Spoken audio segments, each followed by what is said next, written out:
Welcome to Rajasekhar real estate. நீங்க பார்த்துட்டு இருக்கிறது பாத்தீங்கன்னா சிறுமுகையிலிருந்து புளியம்பட்டி செல்லும் சாலையில மெயின் ரோட்டு மேல ஒரு 2 ஏக்கரா விற்பனைக்கு வந்திருக்கு.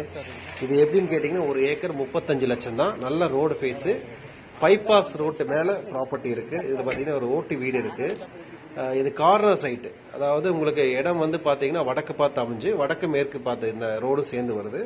நல்ல அருமையான ப்ராப்பர்ட்டி, செம்மண் பூமி, ரோட்டு மேல இருக்கு. ஒரு ஏக்கரா வந்து 35 லட்சம் சொல்றாங்க. இது வந்து இமிடியட்டா ரெஜிஸ்ட்ரேஷன் ஆகிற கண்டிஷன்ல இருக்கு. பார்ட்டி கொஞ்சம் அர்ஜென்ட்டா இருக்கு. நிறைய பேர் வந்து பார்த்துட்டு இருக்காங்க. நல்ல ப்ராப்பர்ட்டி, ரோட்டு மேல இருக்கு. ஏதாவது இந்த ப்ராப்பர்ட்டி வேணுங்கிறவங்க உடனே இன்னைக்கு போஸ்ட்ல இருந்து ஒரு 10 டேஸ்க்குள்ள வந்து இதை பார்த்து ரெஜிஸ்ட்ரேஷன் பண்ற மாதிரி தான் வந்து பாருங்க. ஏன்னா அதுக்கு மேல இந்த ப்ராப்பர்ட்டி இருக்கிறதுக்கான வாய்ப்பு. அருமையான ப்ராப்பர்ட்டி, நல்ல ப்ராப்பர்ட்டி, ஒரு நல்ல ரோட்டு மேல ஒரு முதல் வேணும் அப்படின்னு நினைச்சா நல்ல அப்ரிசியேஷன் வரக்கூடிய ப்ராப்பர்ட்டி வந்து பாருங்க. இமிடியட்டா வந்து பூமி நல்லா இருக்கு. கலை சரிவுங்க, வேற சரிவுங்க.